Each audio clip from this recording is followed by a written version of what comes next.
I am not playing with you. Sit up here and act like you got some sense. Greetings, brothers and sisters. Glad to be here. Certainly glad to be here. And we are pushing. We have a great subject tonight. Great subject tonight. I'm very happy. I'm very happy and pleased with the subject that we have tonight. Very happy and pleased with the subject that we have tonight because it is the beat-all subject for black nationalism or anybody that's in the revolution. This is the beat-all subject. It lets us know exactly what's going on. We don't even have to wonder. We know it, right? And let us know what's going on. We don't even have to wonder. When we talk about Christianity, you and I both know what it means to be a Christian. Many of you just haven't acknowledged it yet, but you know as well as I do what it means to be a Christian. So I don't even have to really go over it with you, because I know you know. Excuse me, brothers and sisters.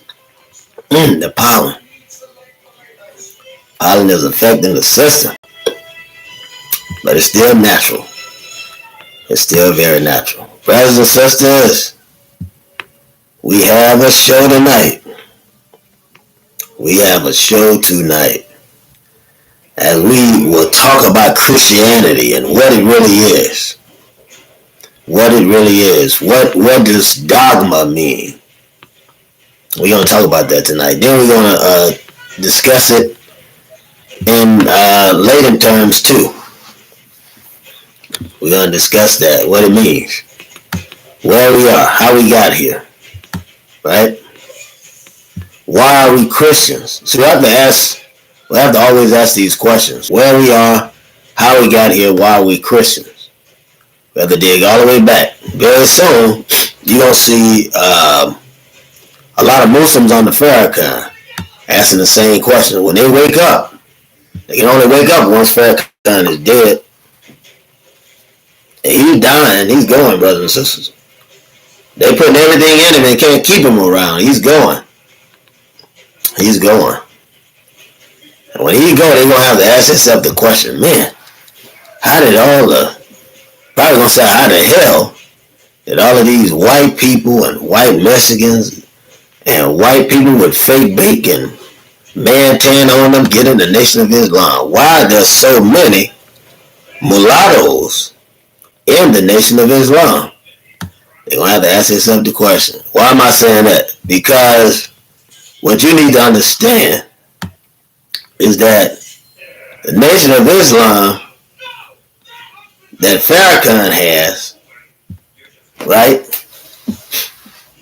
According to Farrakhan, because you have to say that, according to Farrakhan, right? It's just like Christianity, what happened to Christianity in reverse. See, Christianity, the true study of the Christ, the Messiah, the Magi, right? The Messianic promise, the Messianic people, the prophecy, right? Of the Messianic people, prophecy of the Magi, prophecy of the Messiah. All that came from you. The white man took it, formulated his own way, right? And it became less black and more white. Is that right or wrong? Yeah, he did it in 70 AD in a place called Antiochus of Rome, right? Prior to that, he was killing every Christian he could find because he couldn't control them.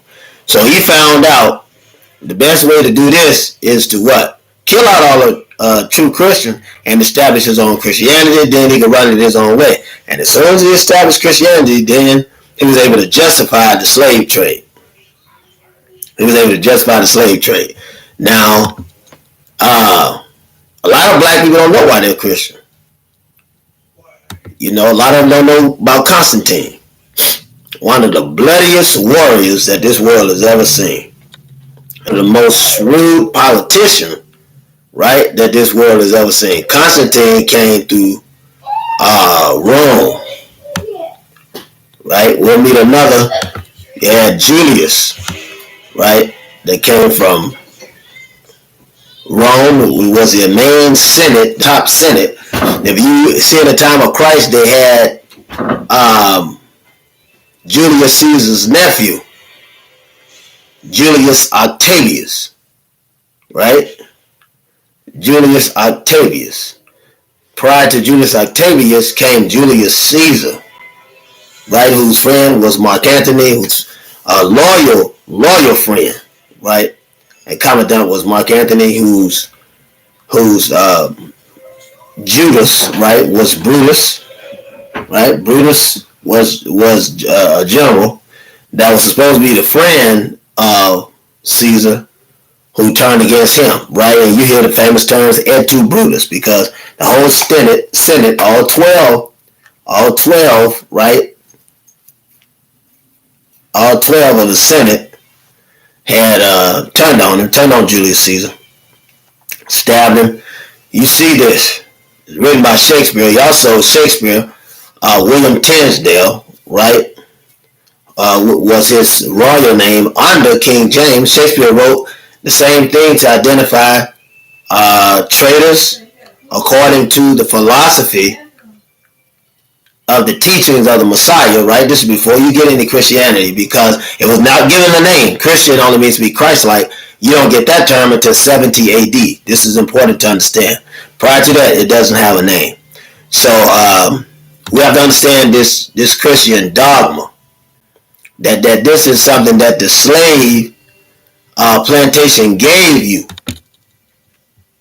Something that the slave plantation gave you. You're not Christian. Say it again. You're not Christian. Peace, greetings unto you, brother EAE. Right?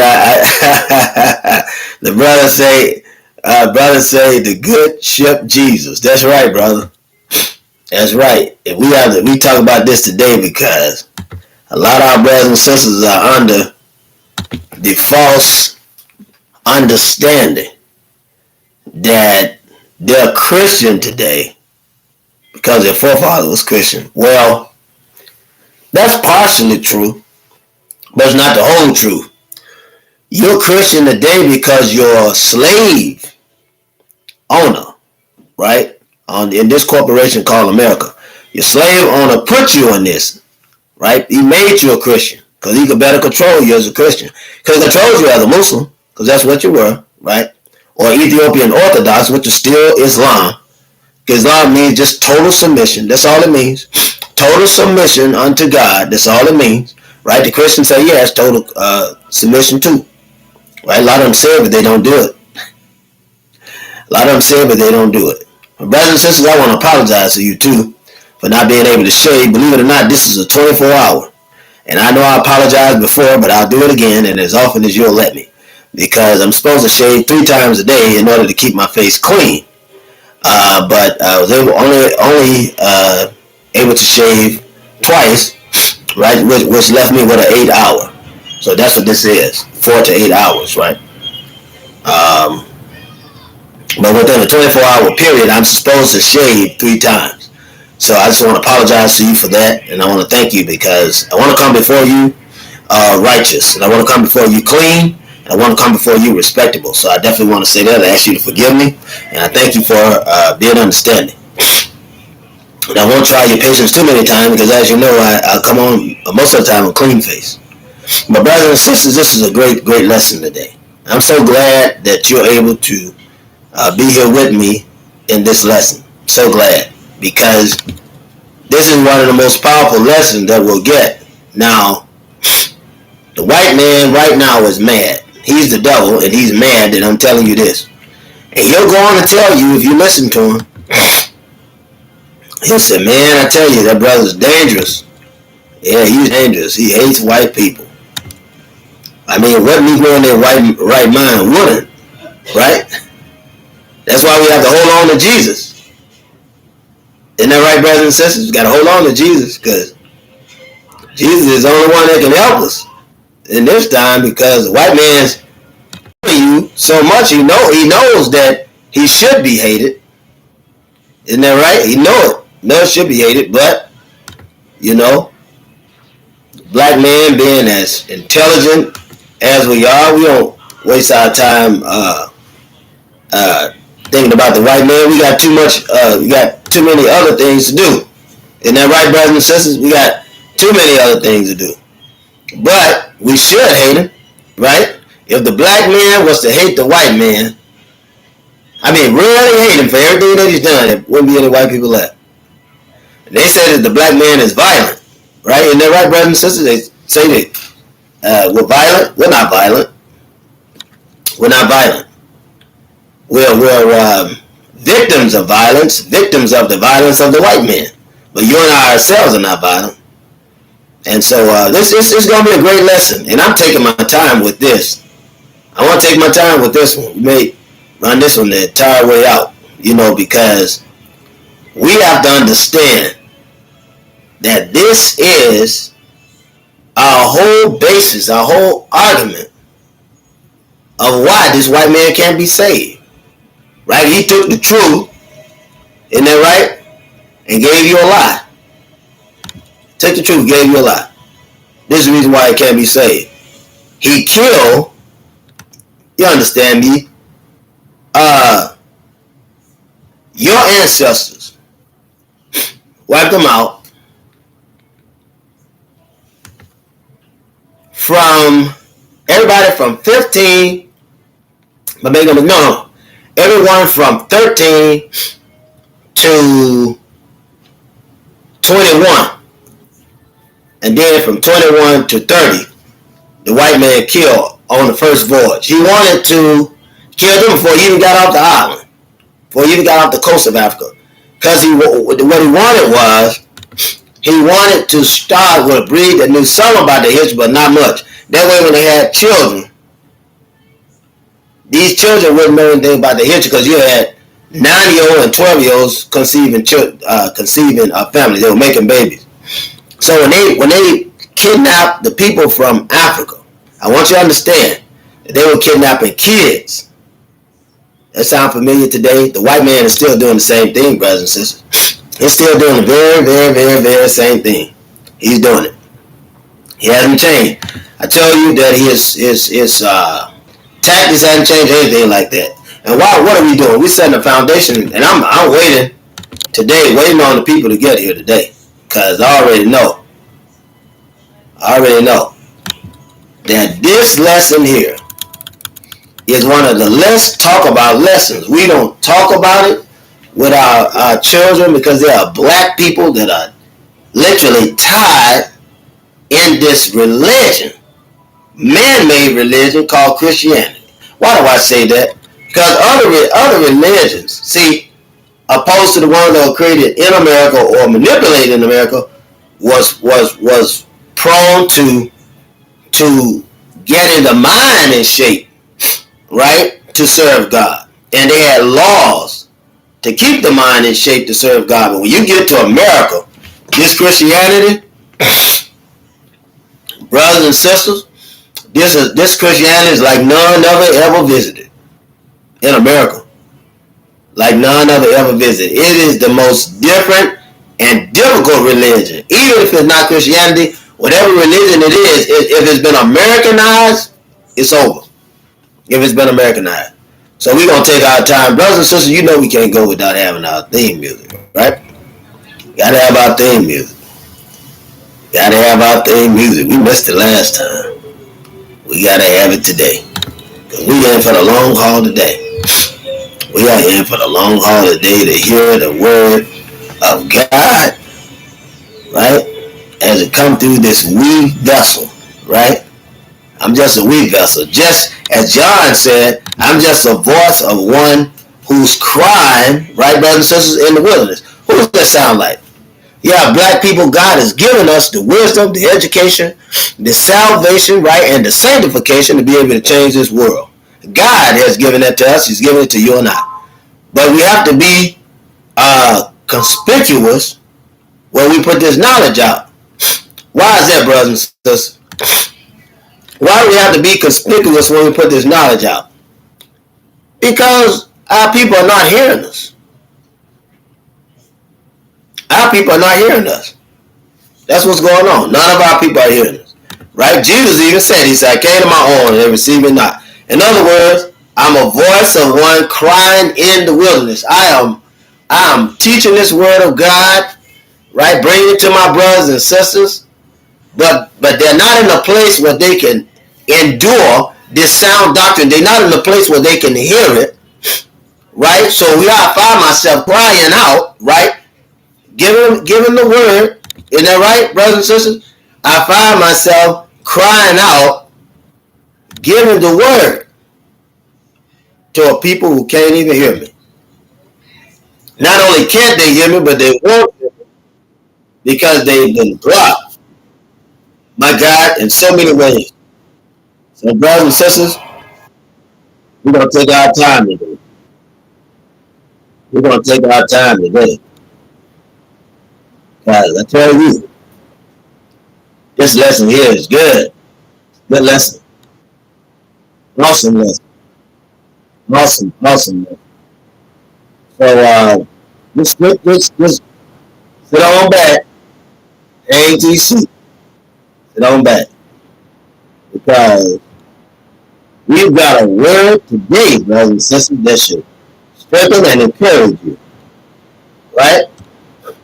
This will strengthen and encourage you today. The word that we have. Because we know this is the word of God that we're pushing out to our brothers and sisters. Right? To stand therefore in the liberty that you, brothers and sisters, have been made free. Who made us free? God did. God made us free. God made us free. That's what made us free. And so we know that the world can't do us any harm. Right? Is that right? Who is the world? The world are those that have enmity against God. Isn't that right? So I'm very happy, very elated today to be able to talk to you about this Christianity. We're gonna have a lesson today. We're gonna have a mighty lesson today. Get this word out. We come a mighty long ways, brothers and sisters. The old folks say a mighty long way, right? We come from cotton fields into Cadillacs. We come a mighty long way. I'm so thankful. So thankful. We're gonna wait. We're gonna wait for the other brothers and sisters to get in. Tell somebody about the show. Because we're slowing it down now. We're taking our time. We'll be meeting 3 times a week now. 3 times a week. So you got time right now to tell brothers and sisters about the show and to build up that audience, right? And we're having more and more subscribers. That's good. We want people to hear the truth. So we want you to go out and let somebody know about it. We're taking our time today. So that you'll bring them on the show, right?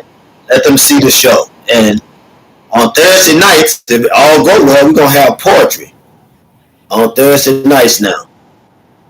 And if you come on at Tall Island tomorrow, we'll have Sister Joanna. She'll be playing her music. She'll be letting us hear her latest album on the show. So we got a lot to look forward to. Goddess Nenu again will be playing her latest release and also playing her music, right? And entertaining other music on the show we have with Tall Island, right? That show will come on, I believe, 10 o'clock. Eastern time, it'll be 9 o'clock. So, and if there's any changes, we'll let you know. We'll put the information out there. I'm going to post it. I'm going to post one of the latest shows that we did. We'll post that show up also in the feed. Brothers and sisters, it's a powerful night. It's a powerful night. I'm telling the people, I'm typing it in now, I'm telling them to join us. Join us tonight. Get this truth. Get this truth. You're going to be free. Yes, sir. Because it says the truth shall set us free. Isn't that right, brothers and sisters? The truth will do it. Only the truth. A lie can't set us free, but the truth can. So, we're very thankful. Very thankful tonight. Very thankful. Give you time to tell people about the show. Let them know what's going on tonight. Right? And just remember, we'll be here 3 days a week. 3 days a week. Now we have Brother Tall Ivy will be teaching, interviewing Sunday night. Sunday night. He will be interviewing Sunday night. I want to get this together. Yes. We'll have that information up in the link where you'll be able to see his show. So you'll know what time to come in. Again, that show will be running 10 o'clock Eastern, 9 o'clock Central time. That show will be running. We've got 7 interviews associated or explaining the Tahaka Bay interview, right? And explaining Tahaka Bay's disposition. Brothers and sisters, if there are children out there that have been hurt and damaged, it is our job and our duty to stand up for those children. Once we find out, if we haven't known, that's one thing. But when you know the truth, right? When you know the truth, you should do better. You know better, you should do better. It's the old folks used to say. So we are excited, and we are ready, and certainly worthy to tell the truth this evening, and to keep it going. To keep it going. To our purpose is to build up a standing crowd of at least 50 people. At least 50. It's not a lot. To be able to hear the truth and agree to the truth, and to get other people to subscribe to the show where we are teaching the truth. Where we are teaching the truth. Because so many of our people are dark. So many are dark. If you have criminals that are hijacking black religious movements, right? Black criminals that are hijacking black religious movements that have been placed in them by the white man, same way they did Christianity. Same way they did Christianity. If you look at St. Paul was used by Rome to convert devils. Yeah, to convert devils. He started this way of converting devils. When Jesus had already said that the food on the kingdom's table is not fit for dogs. Right? Jesus said in another place, he said, beware of dogs, beware of evil workers, beware of the conceited. He was talking about Rome. He was talking about white people. When the lady asked for healing from Jesus, right? She reached her hand up, Master, heal me. Jesus said the food from the master's table is not meant for dogs. Isn't that right, brothers and sisters? So we got a job to do, you and I. And it's a no-nonsense job. We got a no-nonsense job to do. God is calling us to bring the world to salvation.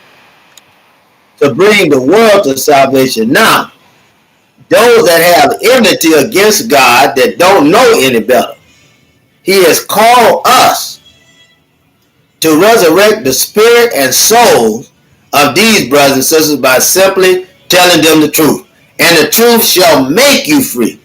It won't set you free, because the truth is going to set us free. We've been set free a long time ago. But the truth will make you free, right? Make who free? You and I, brothers and sisters. Truth will make us free, right? Free from all hurt, harm, and danger. That's what the truth to do. So you and I have got to get wise, and we got to get involved. That's what you and I have to do. We got to get wise. We got to get wise, and then we got to get involved. Because if we get wise and we get involved, we'll be able to change our world around. Now, let's talk about Christianity. This is our subject here. Our subject is Christianity. Let's talk about it. Talk about where it come from. We'll use the devil's own words against it. Isn't that right? Right? Because we have to. We have to. When you think of Orthodox Christianity, you have to say African Orthodox. There's a reason for that. And I hope you're ready for it. But there's a reason for that. African Orthodox Christianity, right? Where does it come from? Isn't that right? Where does Christianity come from? Who were the Christians before these white people, white devils, the crackers, from the dungeons, right? From the caves of the Mediterranean Sea? What was Christianity before these cave dwellers grabbed it and manipulated it and used it as a tool of our oppression? What was it? We're going to talk about that today. We're going to talk about it because I know you want to know. And you should. You should. When you talk about the African Orthodox Church, this goes all the way back to the time of Adam. All the way back. Now, the white man will have you to believe that it is Episcopalian. That the AOC, the African Orthodox Church, is Episcopalian. That's not true. That's not true. It is primarily an African American religious denomination. Primarily. That is what it started out as before this devil hijacked it. Right? The African Orthodox Church. If you said African and Orthodox Church or African Orthodox Temple, you had AOC and AOT. Then it would lead you back to a religion that was under total submission unto God. Why am I saying this? Why am I saying this? Because if you can understand what I'm saying now, then you understand how it was so easy for the white man to put us in put us in slavery, right? And to give us an understanding of Christianity as related to slavery. You know, when they took slaves, brothers and sisters, this is important here. If you don't hear anything else I'm saying, hear this. When they took slaves, they took 12-year-old boys and 9-year-old girls, and they continued to make these children, right, exploit them sexually for them to be able to produce, and they kept producing with them. And they really, and I want you to see this, because you have to understand it in its entirety. At the point of slavery, the marriage of, and I'm going to say this, the marriage of the black man and the white woman took place. That marriage took place immediately. This marriage of the black man and the white woman, the marriage of the white woman, the black woman and the white man took place immediately. I want you to understand that. Because you had two levels. You had the home dweller, right? And that category of the boule, right? We say boule, and I have to say this because there's only one person that's ever really explained the boule in its entirety. But I know that we're in a generation that don't know anything about Steve Coakley. But if you knew Steve Coakley, you talk about the black boule. We're going to talk about that today because you need to understand what the boule is and what it was talking about. Black boule society or black, you hear, boulevard, right? Boulevardia. These terms, okay? The boule is the oldest fraternity of African Americans found in 1904, right? The fraternity does not have collegiate chapters and is designed for professionals at mid-career or older, right? For an example, Sigma Pi Phi was founded in Pennsylvania 1904, right? 118 years ago, right? There's African American and there's non-collegiate. Listen to me, non-collegiate. Boule means a council of noblemen. A council of noblemen toward what? a council of noblemen toward the society, right, that was in rule, right? So the Sigma Pi Phi, also known as Boule, is the oldest fraternity of African Americans. Non-collegiate. Now, when you talk about collegiate fraternities, Alpha Phi Alpha is the oldest because it was started in 1906, right? 3 years before the NAACP. But when you talk about non-collegiate fraternities, you're talking about Sigma Pi Phi. And a lot of people say, well, why is he talking about that? Because this is the beginning of the Black Boule. Founded in 1904, the fraternity does not have a collegiate chapters. It's designed for professionals in career or older professionals who have established businesses and careers. It was founded in Philadelphia, Pennsylvania. This fraternity, brothers and sisters, and you see with this fraternity, the Sphinx and all that, if you understand what I'm going to say and I'm going to attach it where it belongs, this fraternity quickly established chapters, right, or members of the Boule in Chicago, Illinois, Baltimore, Maryland, D.C., also New York. The founders of the chapter included 2 doctors, a dentist, and a pharmacist.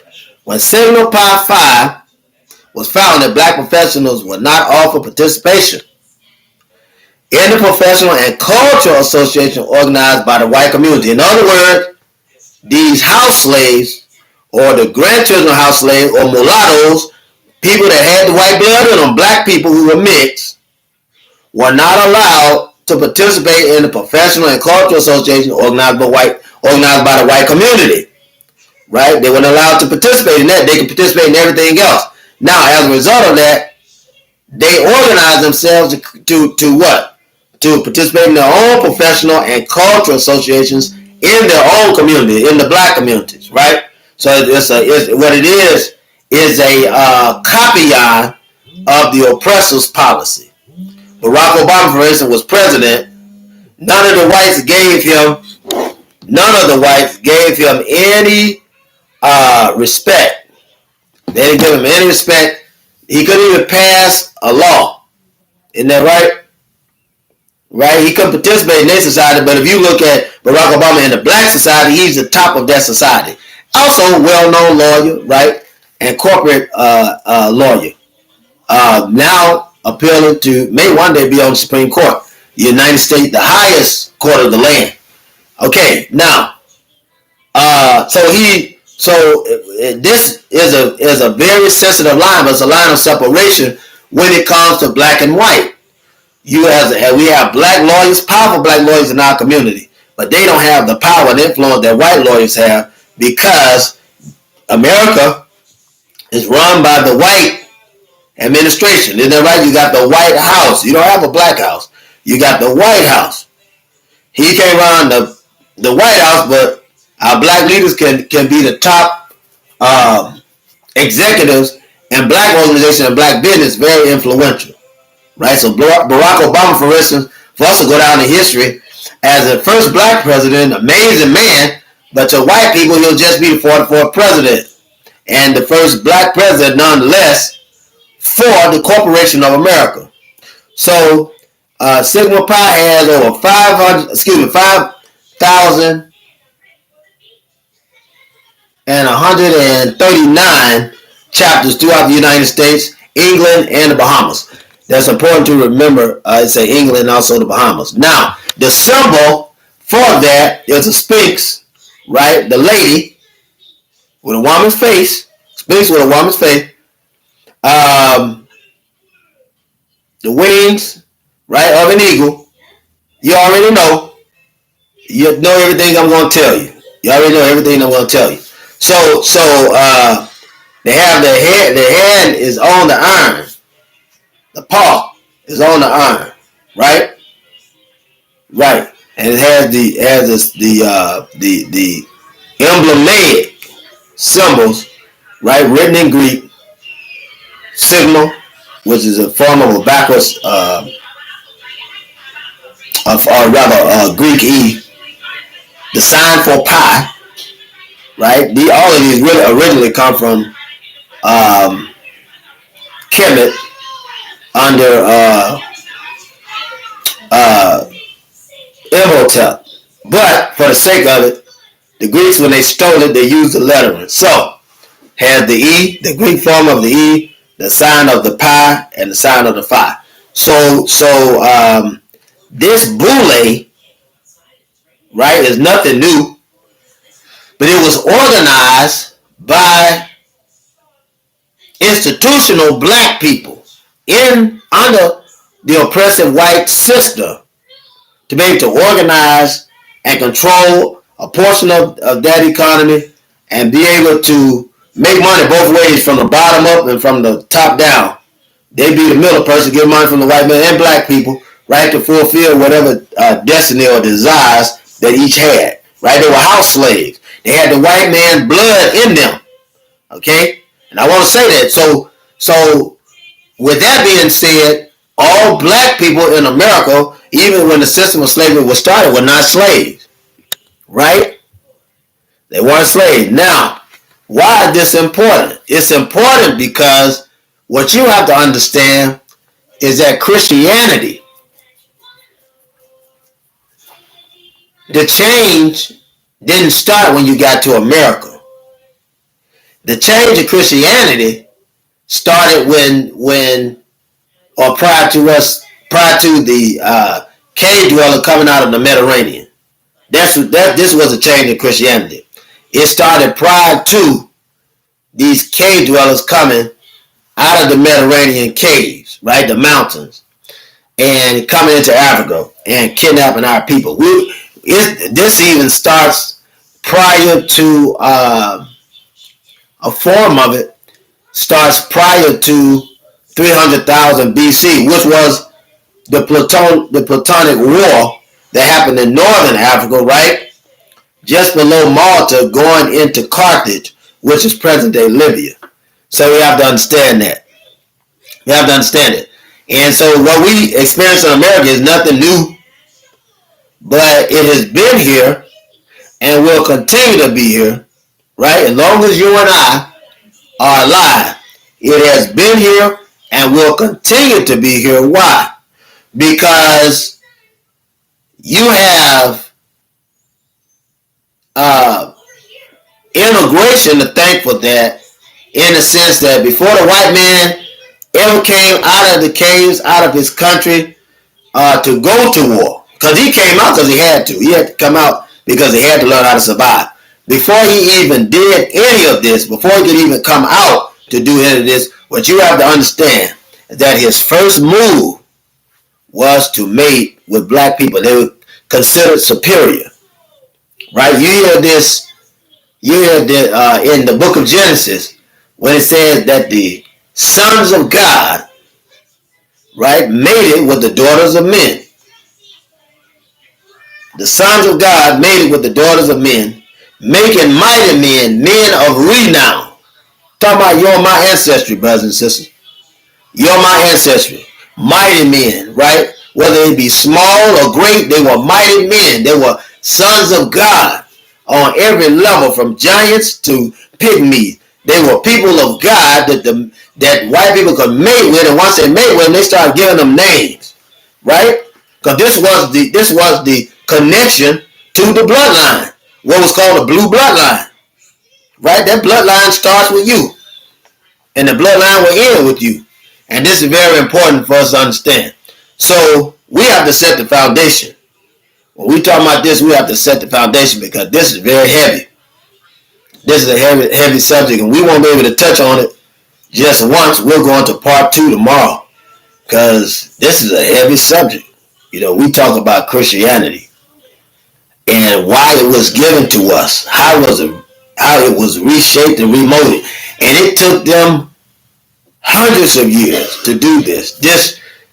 Because Christianity just didn't start with Jesus, the man you call Jesus, but it goes back eons.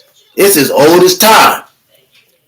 It's as old as time. Man's promise of humility in flesh to get back to God, and in order to get back to God, he had to be in total submission. Brothers and sisters, see what I'm doing? Total submission. See how that pyramid coming there?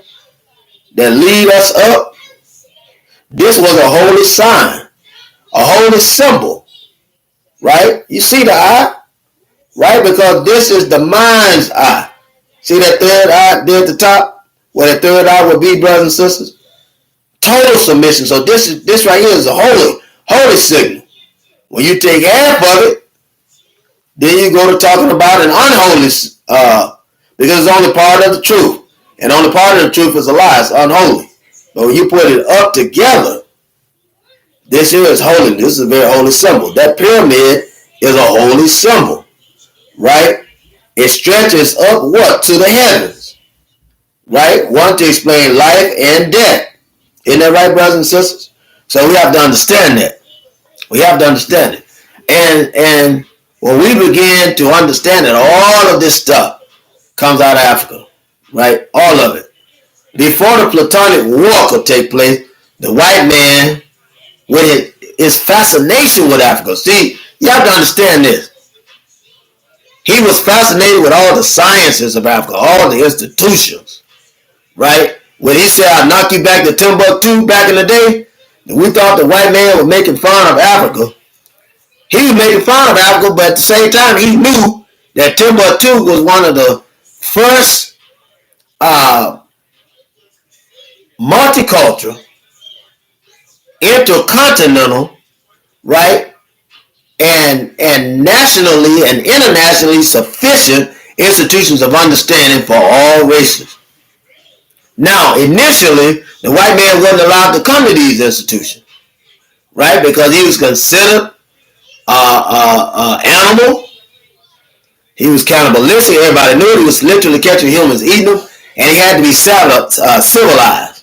But he was a savage. They had to be civilized. Now, all the prophets of the old, from Adam, right? Because Adam himself, right? I'm not talking about that Adam in Genesis that the white man talk about, because that's a stolen history, and that's a lie.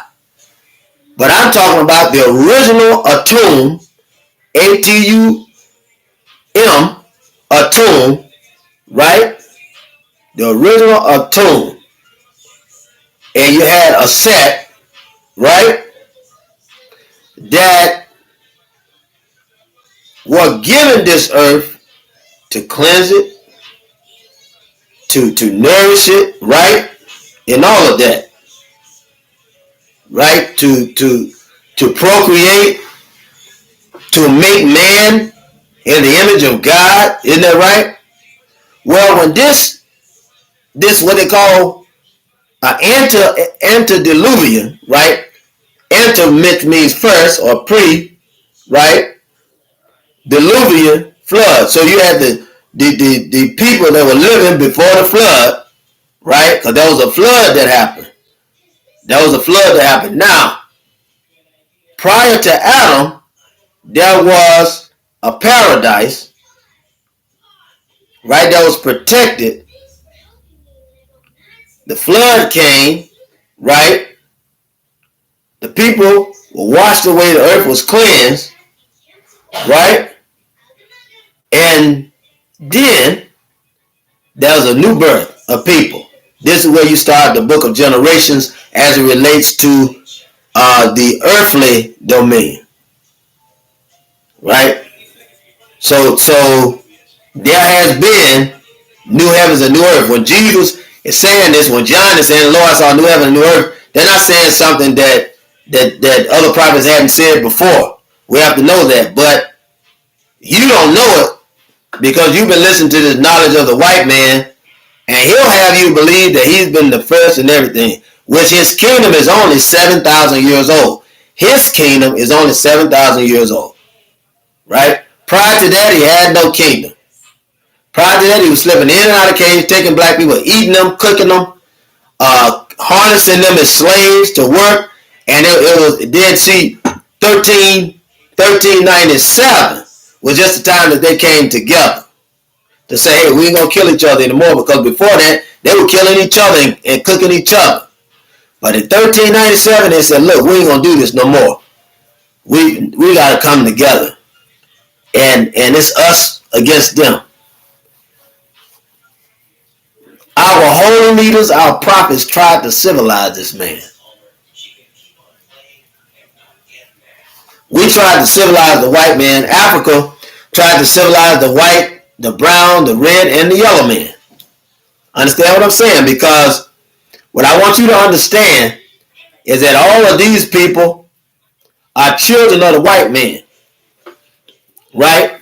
As he amalgamated with the black man. So those that sin through sex and created these hybrids, right? With the philosophy of Jacob, right? Yakub, Wiki, right? These people were created to wipe out the black race. When you look at the white man today, he's trying to kill you out or sex you out. In reality, he's really getting rid of himself. Because, and that's the prophecy, isn't it? Because you can't get rid of black. It's too strong. You can't get rid of it. Why am I talking about that? Well, I'm setting the foundation because I'm trying to let you know that your religion was nothing more than your cultural understanding of who you are as Africans, where you come from, how you got here, what your functions were, right, before you were taken into bondage. But then, by being in bondage, we have to understand who we are, how we got here, where we came from, what were we doing before we got here, and how do we get back, and what we must do when we get back, right? What we need to do here before we go. And Christianity, right, what the white man called it, was in a different form, right? We were learning this religion of submission unto God from the time we were born. We were learning this from the time we were born, brothers and sisters. It is not anything new to us, but we have to exercise our memory muscle, right? And in our search for God, right? And through knowledge, we'll find out that the white man has manipulated what was known unto us as African Orthodox religion from the African Orthodox Church or temple, right, of our people. So that means all of Africa will study from that form of that denomination where they come from. All of them will study African Orthodox religion, African Orthodox religious study. All were attending the African Orthodox temple or African Orthodox church. Isn't that right? All of us was attending that. This is very, very important. When you get taken into slavery, right, in the 7,000 reign of the white man, or his time on the scene as a government, right? His noted time on the scene as government, because he still wasn't a greater government.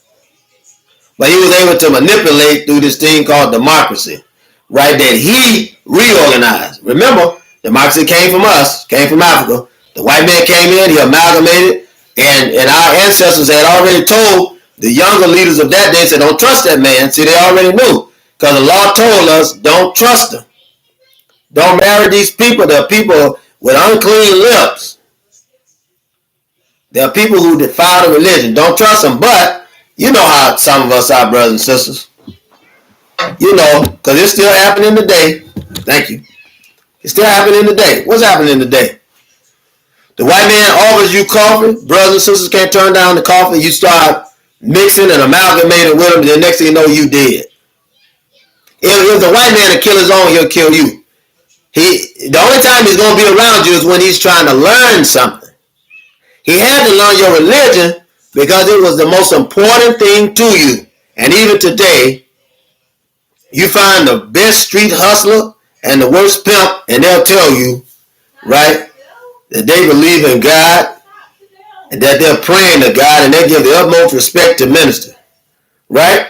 Because they already know in their heart, see, the word was written on their heart. They know that it's wrong. They already know that it's wrong. The word was written on their heart.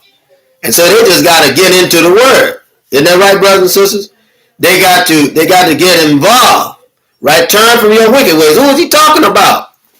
The white man is already wicked. He ain't talking about the white man. He's talking about you and I, right? If my people who are called by my name, Right? This come from the Dead Sea Scrolls. What humble themselves and pray. Seek my face. Turn from their wicked ways. Then I will hear from heaven and heal their land. Isn't that right? That's talking about us. We were the prophets in the Old Testament. God sent us to the white man. Sent us to the Romans. Sent us to the Greeks. Isn't that right? They wouldn't receive the word of God. They wouldn't receive it.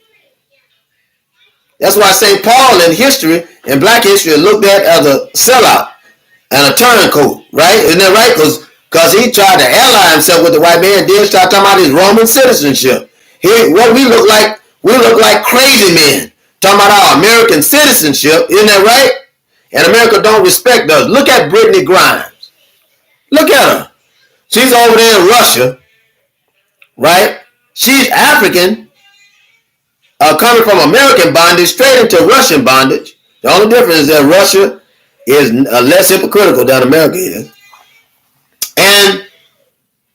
But her ancestral home is Africa, where they teach heterosexualism. Isn't that right? In Africa, isn't that what they teach? But here she is. She's everything that America approves in the hypocrisy of democracy and salvation. That went over somebody's head. You'll catch it later. So when you look at Christianity in America, it allows everything. It allows everything. Everybody is welcome. Right? It has no standards. You can do what you want to do. Right? Why is that? So that they can have control over you. Because see, if you study real Christianity, you be running around here like Nat Turner. Isn't that right, brothers and sisters? What did old Nat do? Nat learned the truth and he said God called him to slay his masters. Isn't that right? In hopes of saving them from this demonic spirit of slavery and oppression that they have given their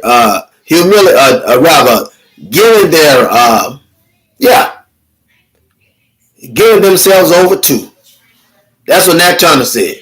When they caught him, they said, "You have any last words?" He said, "My only regret is that I could not have killed more." You get John Brown. What did he say? "Don't trust any white man, not even me." So that was one devil that was honest enough to tell you and I what we already know. You don't trust the white man. There are many that are trusting him today and getting killed. And don't you know that there are some white people that have the nerve, brothers and sisters, to get angry with you and I because we don't trust them? Them damn devils. Huh? Isn't that right? Right? Isn't that right? The devils. So we gotta be what? What we be, brothers and sisters? What does the word say? We gotta be steadfast, right? And unmovable, always abounding in the work of God. And we have to fear God and learn how to fear God. Don't fear the white man. Come on, somebody. You don't hear me. I said, don't fear the white man, but fear God. Fear God. We have an awesome opportunity to put out the word of God, brothers and sisters. Huh? Because who is God? All you got to do is look in the mirror. That's some people, when I say that, they think I'm crazy. I'm crazy about black people. So some craziness going on there. Because I love my black people. You don't even know how holy you are and righteous you are. You don't even know that you are God and you belong to God. You don't even know it. You don't know it. If you don't know it, shame on me if I don't tell you. But we are God. You and I are God.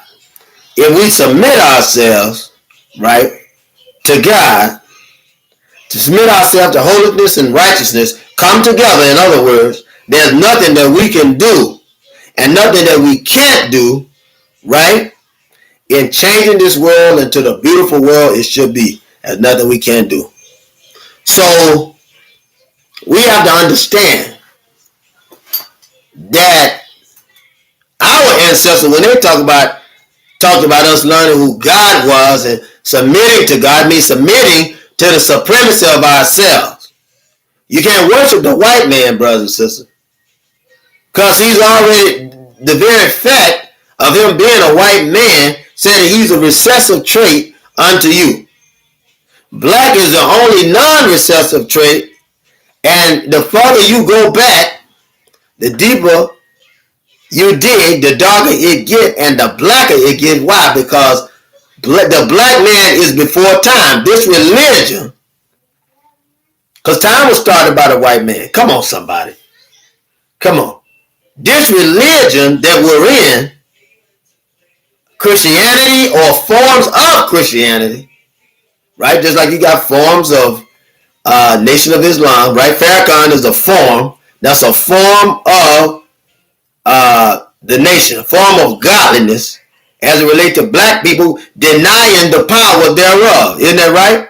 So a prophet has the form of God, but he never denies the power of God. Why? Because he's around his own, and he's speaking his own to his own and giving the message to his people as God has allowed him to receive it.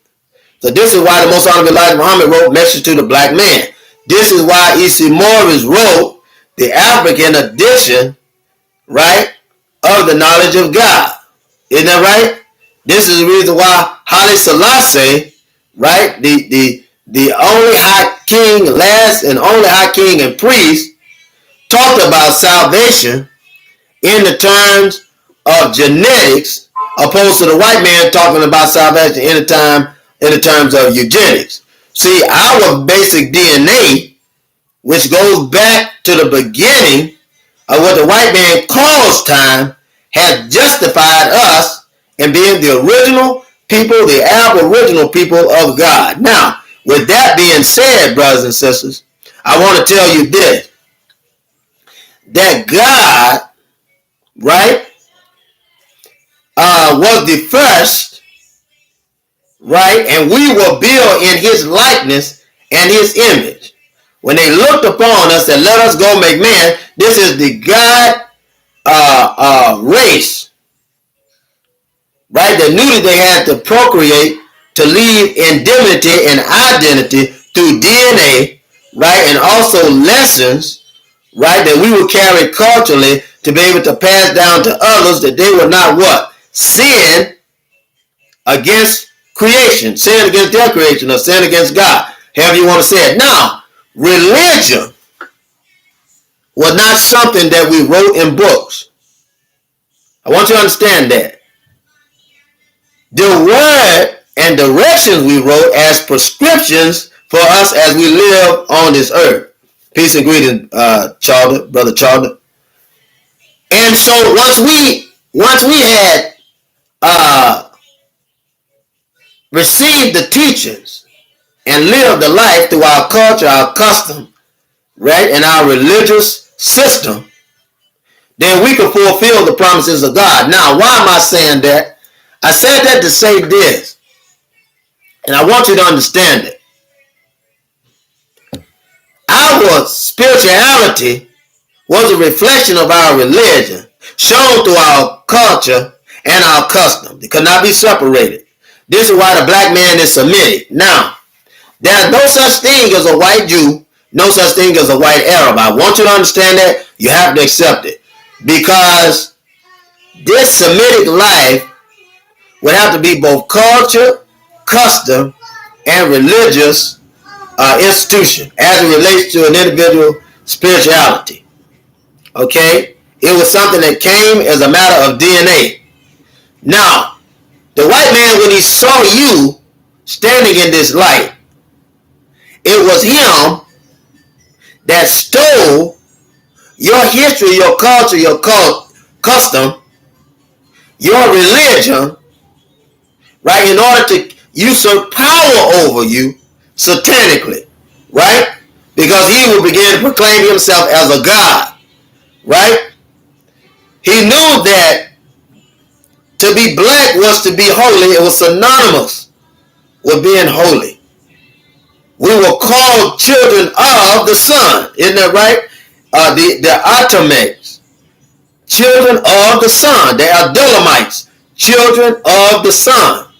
Because the sun was symbolic to the holy place and throne of God, which gave nourishment to all the planets, which was considered, right, the children of God.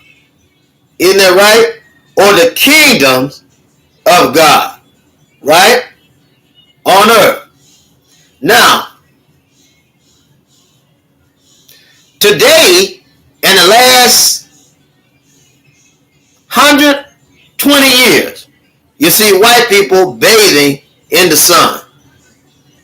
Prior to that, they were afraid of the sun because it would give them skin cancer. Through crooked and satanic inventions, demonic inventions, they created lotions and cream to allow them to gain black skin tone. Now, I said that to say this, that white envy, which leads eugenics. Eugenics is the study of race through white DNA, which pushes superiority. Right? It's false. Not worth the paper that it's written on. The white man taught in this eugenics. He taught that black people were apes. Black people were ignorant. Right? He used the term pan, chimpanzee. Right? People, monkey people. Isn't that right? Generations of monkey. The white man taught this to teach inferiority. When he taught the line of Homo sapien, he starts out with a monkey. You got to know that this is attached to his Christianity and is to explain the white man as unequipped and cursed of God. Now,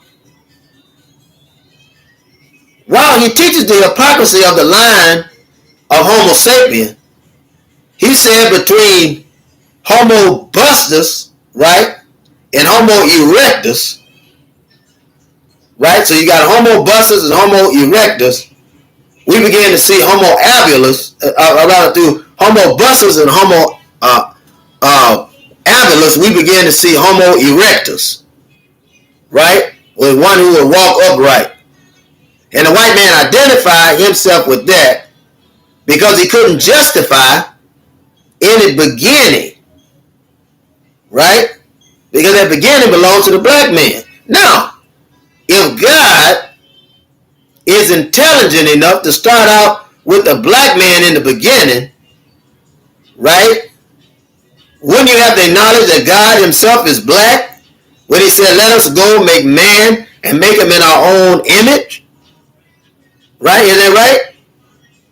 But the white man in eugenics and his teachings of racist science, racist inferiority, refused to admit that the black man is God. He refused to admit that the black man comes from God. He refused to admit that the black man belongs to God.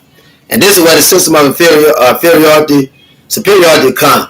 He can't create it in any of the kingdoms of the earlier days.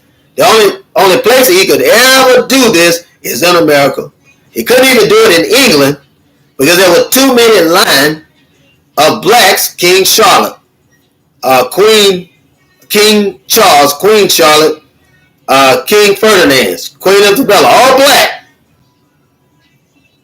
All black sellouts, no doubt, but all blacks who fought for the European kingdom. They were black boule of that day, right?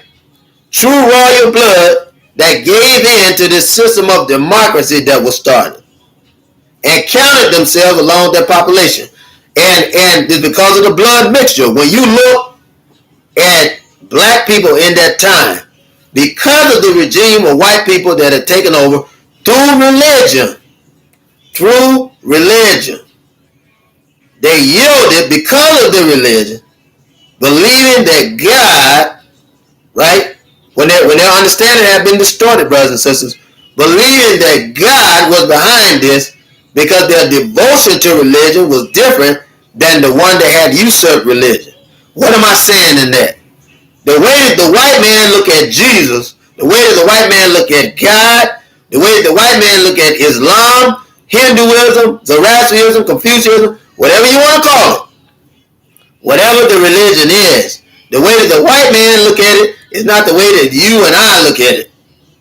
When he look at it, he looks at it as a tool for power, as a tool for manipulation, as a tool for punishment, as a tool for satanic ritual. When we look at it in the fear and admonition and admiration of God, right? And a tool to better our society, a tool of teaching to better our people, to continually civilize our society. And that's the difference. And the way the white man see Christianity, the way you see Christianity. When you look at Christianity, you look at Christianity as a duty unto God for man. Isn't that right? And to make this planet, this earth, what it ought to be. That's the way you look at Christianity. When the white man looked at it, he looked at it as a source of rule. Remember, he tried to kill you before he could establish Christianity.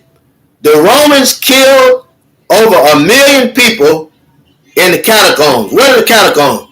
These were dungeons literally made of dead men's bones under the Vatican, under the great temples of Rome. That these temples were literally built on dead men's bones, right? What did Jesus tell him? He said, you say that you are sons of God, I say that you are sons of the devil, right? You are the father, you are the children of lies, and your father are liars. That's what Jesus said. So Jesus saw this, saw the evolution of the white man that was going to change this. Jesus was a revolutionary, brothers and sisters. Jesus was a revolutionary. And how do you get rid of somebody you can't buy or manipulate? Right? You find some old sellout. That's all you need, brothers and sisters. You find a sellout, and he'll misrepresent God, Christianity, and everything else for his own purpose. For his own purpose. Now, that's how we get to the black boule. You got black preachers. You got black preachers that are out preaching, not preaching the word of God, preaching a prosperity gospel and a selfish gospel that will line their pockets. Allow them to go along with the white man and the evil that he's doing, not stand up to correct him. Right? And the process goes on and on. Right? The process goes on and on. Here the white man is, even today, is blatantly killing you. Same way they did in slavery. Blatantly killing you. Blatant death. Right? That he's committed against the black race. And the black man is still running around here talking about we have to love. Well, you can love the man. You can love the man while you're killing. If he's killing you. And they tell you that I'm violent. You look me up on the web and they say, well, he's violent. He's violent. That brother's violent. Right? Try to attach me. Right? That's what they do when you tell them the truth. Same way they did Jesus. Yeah, I'm not comparing myself to Jesus. Right? I'm a long ways off. But what I'm trying to say is, the same way they did Jesus, when he put out truth, what happened? When he told the truth got him killed. The truth got Jesus killed. When he started calling a devil, a spade, it got him killed. Who else died? Who else was one of the black messiahs? Jesus was a black messiah. The most popular black messiah. Outside of Adam. But who else? Who else, brothers and sisters? Wasn't Denmark Vesey a black messiah? Was not Nat Turner a black messiah? Was not Harriet Tubman a black messiah? Sojourner Truth a black messiah? Phyllis Wheatley a black messiah? Was not Frederick Douglass? Wasn't he? Was a sellout. As the people get mad already. Frederick Douglass was a sellout. He wasn't a black messiah. He even believed religion like he should, even though he named his paper the North Star. And don't you know that demon ended up marrying a devil toward the end of his life? Frederick Douglass did. But wasn't Martin Luther King Jr. a black messiah? Wasn't Marcus Garvey a black messiah? Why do we use these terms? The white man knows it. He's literally telling you who you are. When he said black Messiah, a word that he created, he's telling you who you are. So he had to redo religion in order to keep you trapped, to keep me trapped, to keep our generations coming after us trapped. The man had to recreate religion. But even in his own words, he still gives away the fact that we are the holy people of God. And when you look at the King James Bible, brothers and sisters, I want you to understand that the white man wrote it to put you in bondage, put you in slavery. You got to understand it. Now, you have to study it, because the truth is there. You have to find it, but you got to study it and pull it out. It's almost like when anybody like buffalo fish, if you caught a buffalo fish, it's one of the biggest, meatiest fishes that you can find. I mean, it's so big, they have to cut it up in steaks. Isn't that right, brothers and sisters? It's that big that the man got to cut it up in steaks. Now, this buffalo got a lot of meat on it. The buffalo fish got a whole lot of meat on it, but it's got a lot of little bones, and you got to get them little bones out of there. If you're going to be able to enjoy the meat, you got to get the bones out. The Bible is the same way. The Holy Bible is the same way. If you're going to enjoy it, you got to get the bones out. You got to get all the bad stuff out, right? You got to look beyond the lies and see the truth. You got to study the Quran the same way. You got to find the truth. Is that right or wrong? And when you find the truth, brothers and sisters, you're able to put it out to everybody else so that they have an understanding. Because that's the thing that you and I lack today. We lack an understanding, right? And the scriptures tell us to come together. Let us reason. Isn't that right? Isn't that right? That's what the scripture tells us. Let us reason. The Quran tells us, let us come together. Isn't that right? Right? That we may supplicate, right? Isn't that right? Unto God. Right? Total submission unto God, your master and my master. Isn't that right? The ultimate master. And where is that God is in your mind. Brothers and sisters, you change your mind, you'll change this world. You change the mind of one man, you'll help change the community. You change the mind of two men, you'll help change the province. 3 men, you help change the district. 4 men, you help change the state. Isn't that right? Is that right or wrong? So brothers and sisters, you and I, what we got to do is we got to stand up, we got to study, right? And we got to know who we are, right? We belong to God, we are God, and we belong to God. We got to know where we are. We got to know how we got here. We got to know what we're doing, who started us to doing what we're doing, how to stop it, and what to do, right? What to get back to, and where to go, and what to do when we get there. And we got to sanctify America today with the word of God and the teachings, right, of liberation. The teachings of liberation, we could change the black man's condition.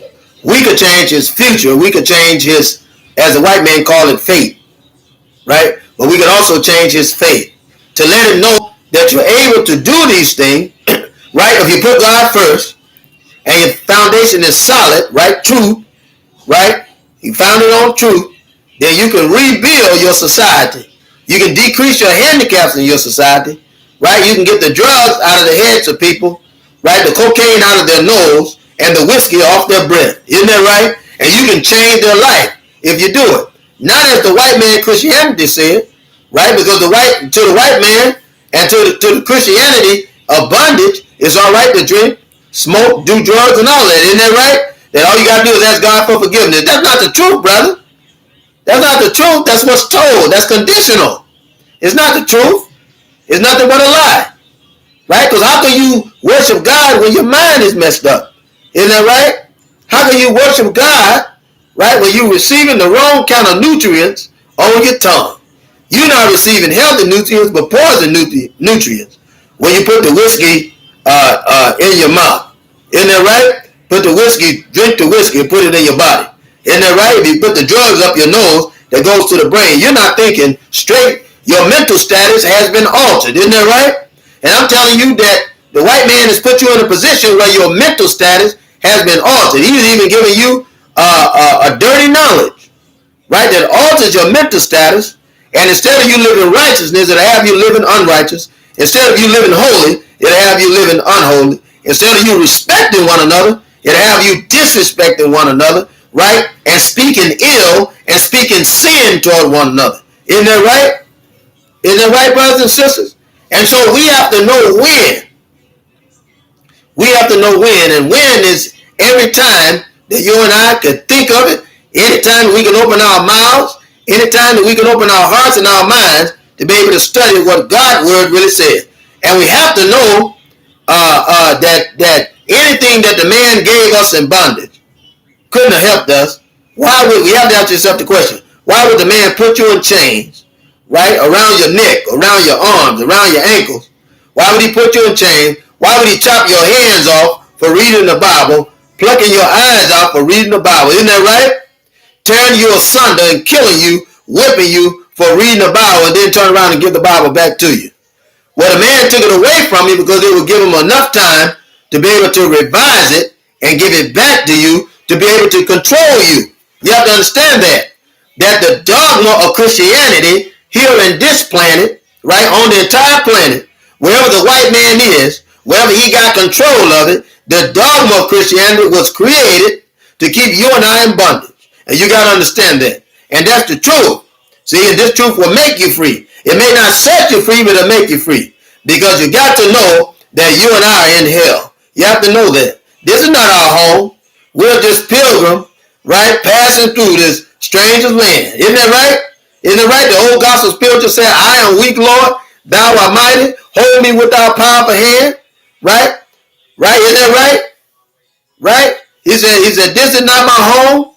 We're just pilgrims passing through this barren land. Isn't that right? The old Negro spiritual was telling us, right, in the spirituality that this is not our home, right? And how can we sing in this strange land? How can we face adversity? Because this is not our home. Isn't that right? And America is not your home, brothers and sisters. It's not my home. It's not yours nor mine. But America belongs, right? Is ours naturally. Isn't that right? It's ours Semitically, right? Because we were here. We didn't just get here because the white man brought us here in slavery. We had ancestors that were already here. That's the reason why I didn't want you running off the plantation and he instilled the Fugitive Slave Act. Because he put you in this land to be able to control you, to make money off of you. He never intended for you and I to be equal and free with him. And we have to teach separation in order to be able to save our people. Brothers and sisters, God is speaking to us, you and me today, when he tells us to read and know what a lie is, right? You got to study it so you know what it is. But once you know what it is, then speak the truth, study the truth, and find the truth that you'll be able to sanctify, anoint, right, and resurrect other brothers and sisters that are in darkness. Because the time has come now where God has turned this planet over to us. The white man is losing the planet, and the investors are ready to invest in us. Isn't that right? So that we can sanctify this planet. So that we can sanctify this planet. Not only is the white man dying on the lower level, he's dying on the higher level. Right? He's dying there too. Not only is the white man dying on a higher level, but also his demonic boule, his demonic black boule system is dying too. Right? And so left here are going to be the holy and righteous people of God. And John said, I saw a number, I saw 144,000. Then he saw, I saw a number that couldn't be numbered. I saw men as the sands of the sea that were standing before God, both tall and great. Isn't that right? Small and great. So why was he saying this? He was saying this because the day of salvation had finally come for those of us that were in bondage. Brothers and sisters, we're in bondage today. You and I are in bondage. And you have to admit that we're in bondage, right? I mean, we're a place where the white man is killing us. Every day we wake up, we find out that the white man has killed us. As a police, he even has vigilantes, poor white trash is killing us. And the black man don't know how to shoot him back. You got black people that don't even know how to shoot him back. And they're holding their Bible, reading their Bible to him. The man is going into churches, killing black people, and they're still showing him their Bible and welcoming him in when he's already showed you that he can't be welcome. But he used that Bible to keep you weak. What did he do to Martin Luther King Jr.? We're about to close out, brothers and sisters. I just want to bring this to your mind. What did he do to Martin Luther King? Right? He took Martin Luther King, for all intents and purposes, somebody who believed in self-defense, right? And he manipulated him with this theory of integration. Isn't that right? And once he manipulated him with the theory of integration, then, brothers and sisters, he was able to manipulate the society. If you look today, there are black people still trying to get back to what Martin Luther King was. That dream has been dead, right? It's been a nightmare ever since 1963. And black brothers and sisters are still talking about Martin Luther King Jr. said love. The white man has you focus on Martin Luther King Jr. more than you have you focusing on Jesus. Isn't that right? And he killed Jesus and Martin and Malcolm and John and Bobby. Isn't that right? Isn't that right? But if you listen to him, he'll tell you, brothers and sisters, you ain't gonna get nothing through violence. Now everything the white man has got, he's got it through violence. Isn't that right? And he'll call you, his brothers and sisters, the one that he's killing. That's why you can't take Farrakhan seriously. When you see him sitting beside Father Flager, a known pedophile in the Catholic Church among the archdiocese, right? A white man, a white devil, and Farrakhan sit right beside him, right? And that's how you know. That is phasing out now, brothers and sisters. Now God is building up a mighty race of black people, right? And turning this system over to us, and the only thing that you and I have to do is be obedient, right? All we have to do is be obedient, study God's word, right? Find the truth, separate it from a lie, separate ourselves from the liars of this world, right? The deceivers, right? The enemy, right? Those that appear to be angels of light, which is the white man, that appear to be nice, appear to be for us, but we know they're not. If we look at their history and what they've done, we know that they are literally Satan's children, right? We've got to separate ourselves from among them. We got to study the truth and study a lie too, so that we will know the truth, the difference between the truth and a lie, that we'll be able to raise men and women unto God and unto salvation. And so we have to know that we're still in slavery. This King James book is the thing that put us in slavery, subjected us into slavery. It's the dogma that kept us in slavery. And now God says, turn away from the philosophy, the logic, and the teachings of the white man, and learn about yourself. Come back unto me, come out from the enemy, but come back unto me, O ye my people, that you may learn of me, right? Take your yoke upon me. And because my yoke is easy, isn't this what God said? My yoke is easy and my burden is light. Isn't that right? Not the way the white man teaches, but what God teaches is a philosophy of peace, justice, righteousness, salvation, and vindication, brothers and sisters, right? Vengeance is mine, said the Lord, I will recompense. And I told you, when you're looking for God, look in the mirror. Brothers and sisters, I'm thankful to have had this short time with you. I'm thankful to have had this short time with you. I thank God for what he's doing in your life and mine. I'm so thankful today. And it's just a blessing, brothers and sisters. A mighty blessing to be able to dwell together in unison. Huh? To be able to reason together. My Lord. God has been so good to us, brothers and sisters, that he hasn't even given up on us. We turn our backs on God and start worshiping the white man, but God himself had not given up on us. That's a mighty God. That's a beautiful God. Right? And if God hasn't given up on us, then we can't give up on each other. Isn't that right, brothers and sisters? Isn't that right? If God has not given up on us, then we can't even give up on ourselves.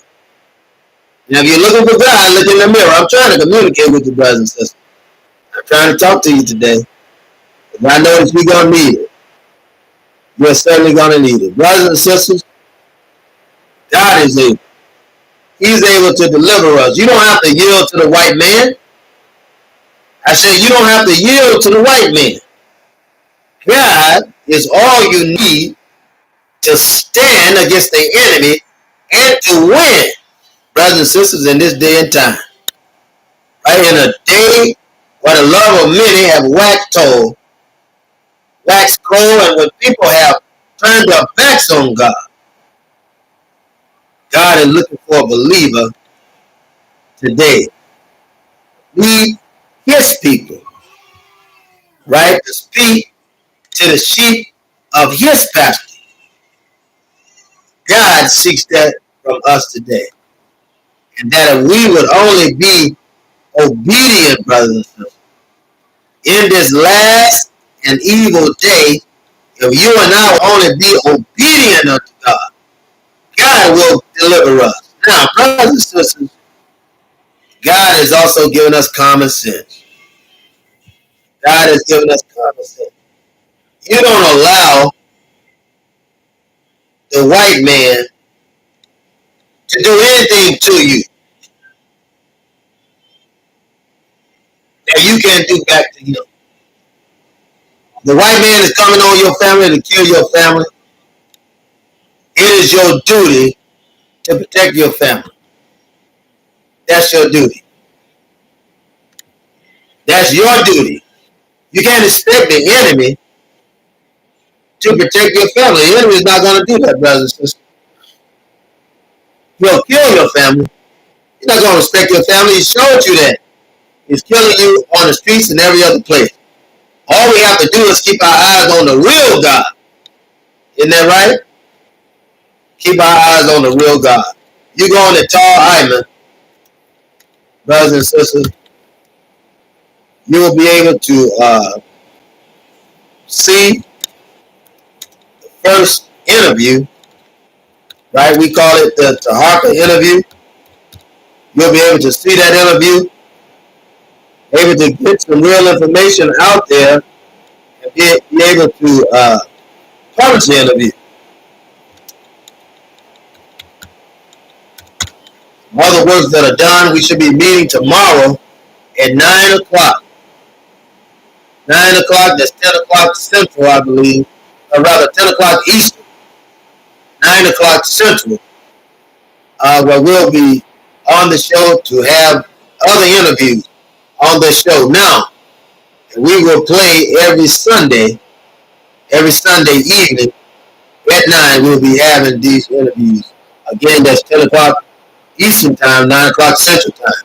We also have Goddess Manu playing her music on that show. During our commercial break, she'll also be playing her latest album on the same show. So we will be on this show continuously. Also on Mauricelm-Lei. We're arranging for every Thursday to have our brother Isaac to be before us, giving us his poem. So we have a whole lot to look forward to. We're trying to continue to build up a brand of holiness, brothers and sisters. We want people that are concerned about righteousness to be on these shows. We don't want any foolishness. We want people who are concerned about righteousness. So I put the link to Guitar Island on this page as well, so you'll be able to hear it. Brothers and sisters, I want to thank you. As I said in the beginning, if I did not, I'd like to say Assalamu alaikum to you. Peace be unto you, brothers and sisters. Peace be unto us all. I look forward to seeing you again in the future, same time, same place. And remember, our point is not to get a crowd of them. Our point is to get righteous men and women that are concerned about changing this evil, satanic earth with the power of the ultimate Almighty God, who is omnipotent, omnipotent, and omnipresent. Brothers and sisters, peace be unto you. Assalamu alaikum.